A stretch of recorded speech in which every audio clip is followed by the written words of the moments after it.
আচ্ছা, আপনার কি কখনো এমন হয়েছে যে পুরনো কোনো ডায়েরির পাতা উল্টাতে গিয়ে বা হঠাৎ করে পুরনো কোনো গান শুনতে গিয়ে বুকের ভেতরটা হাহাকার করে উঠেছে? একটা বিশেষ মানুষের মুখ ভেসে উঠেছে, যার সাথে হয়তো এখন আর কোনো যোগাযোগই নেই। জীবনের প্রথম ভালোবাসা, তাই না? একটা অদ্ভুত অনুভূতি যা একই সাথে আমাদের হাসতে শেখায় আবার কাঁদতেও বাধ্য করে।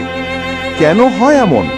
কেন হাজারটা নতুন স্মৃতিও সেই প্রথম স্মৃতিটাকে মন থেকে মুছে ফেলতে পারে না? যখন সম্পর্কটা ভেঙে যায় তখন কেন মনে হয় যেন নিজের শরীরের একটা অংশই কেউ ছিঁড়ে নিয়ে গেছে? আজ আমরা কোনো জটিল আলোচনা বা জ্ঞান দিতে আসিনি। আজ আমরা শুধু আপনার আর আমার মনের ভেতরের সেই কথাগুলোই বলবো যা হয়তো আপনি কাউকে মন খুলে বলতে পারেননি। চলুন আজ একসাথে খুঁজে বের করি প্রথম প্রেম কেন এত কষ্টের হয়। প্রথম প্রেম শব্দটা শুনলেই আমাদের মনে একটা ছবি ভেসে ওঠে, তাই না? কারো কারো মনে পড়ে স্কুলের সেই প্রথম দিনগুলো, কারো মনে পড়ে কলেজের করিডর, আবার কারো হয়তো মনে পড়ে পাড়ার সেই ছোট্ট গলিটা। জায়গাটা যাই হোক না কেন, অনুভূতিটা কিন্তু প্রায় সবার ক্ষেত্রেই এক। জীবনের সেই প্রথমবার কারো জন্য অপেক্ষা করা, তার সাথে একটুখানি কথা বলার জন্য ছটফট করা, তার একটুখানি হাসিতে নিজের সব দুঃখ ভুলে যাওয়া, এই সব কিছুই যেন এক নতুন পৃথিবীর দরজা খুলে দেয়। এর আগে আমরা বাবা মা, পরিবার বা বন্ধুদের ভালোবেসেছি, কিন্তু এই ভালোবাসাটা ছিল সম্পূর্ণ অন্যরকম। এটা ছিল এমন এক অনুভূতি যা আমাদের শিখিয়েছিল কিভাবে নিজের থেকেও অন্য কাউকে বেশি গুরুত্ব দিতে হয়। কিন্তু প্রশ্নটা হলো, যে ভালোবাসা এত সুন্দর, তার শেষটা কেন এত যন্ত্রণার হয়? কেন এই কষ্টটা আমাদের ভেতরটাকে একেবারে ভেঙে চুরে দিয়ে যায়? এর পেছনে কিন্তু শুধু আবেগ নয়, অনেক গভীর কিছু কারণ লুকিয়ে আছে। চলুন সেই কারণগুলোকে আজ একটু সহজভাবে বোঝার চেষ্টা করি। 1. আমাদের মস্তিষ্ক আর হরমোনের অদ্ভুত খেলা। প্রথম প্রেমের অনুভূতিটা যখন আমাদের জীবনে আসে, তখন আমরা সাধারণত কৈশোর বা যৌবনের শুরুর দিকে থাকি। এই সময়টা আমাদের শরীরে আর মনে একটা বিশাল পরিবর্তনের মধ্য দিয়ে যায়। আমাদের মস্তিষ্কে তখন কিছু রাসায়নিক বা হরমোনের রীতিমতো উৎসব চলতে থাকে। ডোপামিন, অক্সিটোসিন, সেরোটোনিন, এই নামগুলো হয়তো আপনার কাছে কঠিন লাগতে পারে, কিন্তু সহজ ভাষায় এগুলোকে বলা হয় সুখের হরমোন। যখন আমরা প্রথমবার প্রেমে পড়ি, তখন আমাদের মস্তিষ্ক প্রচুর পরিমাণে এই হরমোনগুলো তৈরি করতে শুরু করে। এর ফলে আমাদের এক অসাধারণ ভালো লাগার অনুভূতি হয়। প্রিয় মানুষটার সাথে কথা বললে, তাকে দেখলে বা তার কথা ভাবলেই আমাদের মস্তিষ্ক এই সুখের হরমোন দিয়ে আমাদের পুরস্কৃত করে। এর ফলে আমরা সেই মানুষটার প্রতি এক ধরনের তীব্র আকর্ষণ অনুভব করি, যা অনেকটা নেশার মতো। এবার ভাবুন, যখন সেই সম্পর্কটা ভেঙে যায় তখন কি হয়? আমাদের মস্তিষ্ক হঠাৎ করে সেই সুখের হরমোন পাওয়া থেকে বঞ্চিত হয়। এর ফলে আমাদের শরীর আর মনে একটা তীব্র শূন্যতা তৈরি হয়। বিজ্ঞানীরা বলেন, এই অনুভূতিটা অনেকটা মাদকাসক্ত কোনো ব্যক্তির মাদক ছেড়ে দেওয়ার পরে যন্ত্রণার মতো। আমাদের মস্তিষ্ক তখন এমনভাবে প্রতিক্রিয়া করে যেন আমরা কোনো গুরুতর আঘাত পেয়েছি। এই কারণেই ব্রেকআপের পর আমাদের বুকে ব্যথা হয়, দম বন্ধ হয়ে আসে বা শারীরিকভাবে অসুস্থ বোধ করি। তাই যখন কেউ বলে যে বিচ্ছেদের কষ্টে তার বুক ফেটে যাচ্ছে, সে কিন্তু মোটেও বাড়িয়ে বলে না, তার মস্তিষ্ক সত্যিই তাকে সেই বার্তাটাই পাঠায়।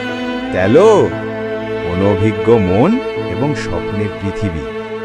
প্রথম প্রেম আমাদের জীবনের প্রথম রোম্যান্টিক অভিজ্ঞতা। এর আগে আমরা কখনো এমন পরিস্থিতির মুখোমুখি হইনি।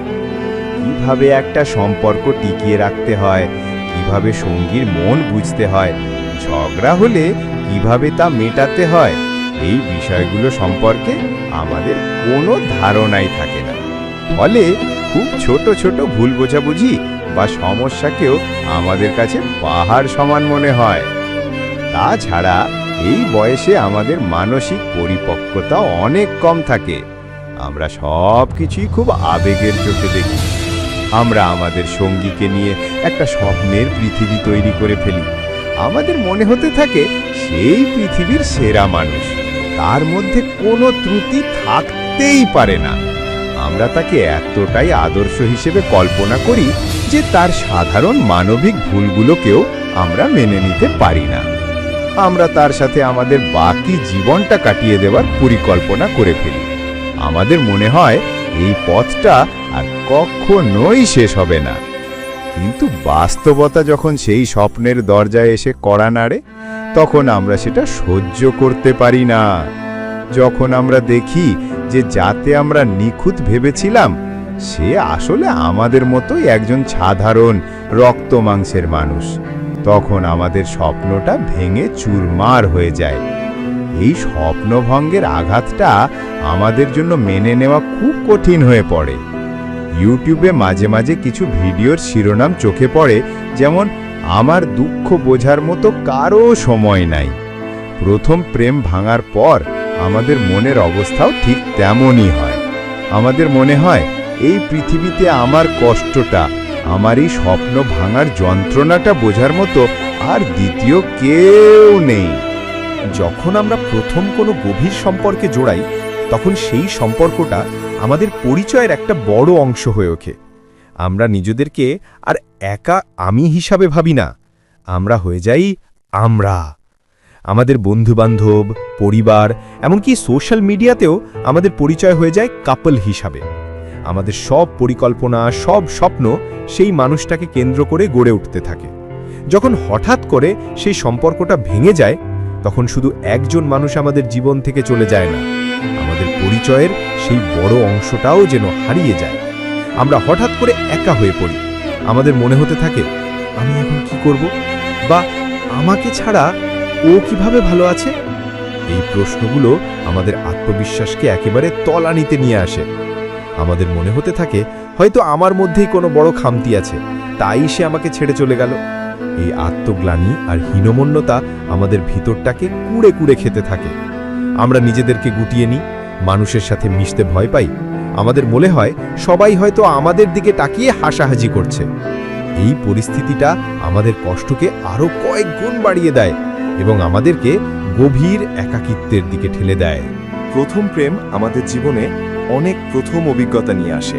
প্রথমবার কারো হাত ধরা, প্রথমবার বৃষ্টিতে ভেজা, প্রথমবার কাউকে নিজের সব গোপন কথা বলা, প্রথম উপহার, এই সব কিছুর সাথে যে আবেগ আর অনুভূতি জড়িয়ে থাকে, তার কোনো দ্বিতীয় বা তৃতীয় অভিজ্ঞতায় পাওয়া সম্ভব নয়।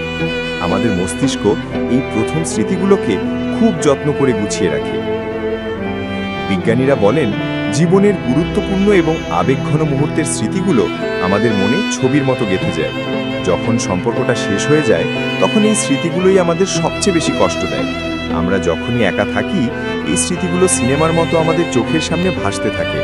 আমরা সেই পুরনো সময়ে ফিরে যেতে চাই, কিন্তু আমরা জানি যে সেটা আর কোনোদিনই সম্ভব নয়। এই ফিরে না পাওয়ার আকুলতাই আমাদের কষ্টটাকে দীর্ঘস্থায়ী করে তোলে। আমরা প্রায়ই সম্পর্ক ভাঙার পেছনের খারাপ কারণগুলোকে ভুলে গিয়ে শুধু ভালো এবং সুন্দর মুহূর্তগুলোকেই মনে করতে থাকি। আমরা ভাবি, আহা, কি সুন্দর ছিল সেই দিনগুলো। এই চিন্তাটা আমাদের বর্তমানকে আরও বেশি অসহ্য করে তোলে। এই কারণেই মানুষ প্রায়ই ইন্টারনেটে সার্চ করে, প্রথম প্রেম কেন ভোলা যায় না। আর এর সহজ উত্তর হলো, কারণ এটা শুধু একটা সম্পর্ক ছিল না, এটা ছিল আমাদের জীবনের অসংখ্য প্রথম অনুভূতির একটা সংগ্রহ, যা আর কখনোই ফিরে আসবে না।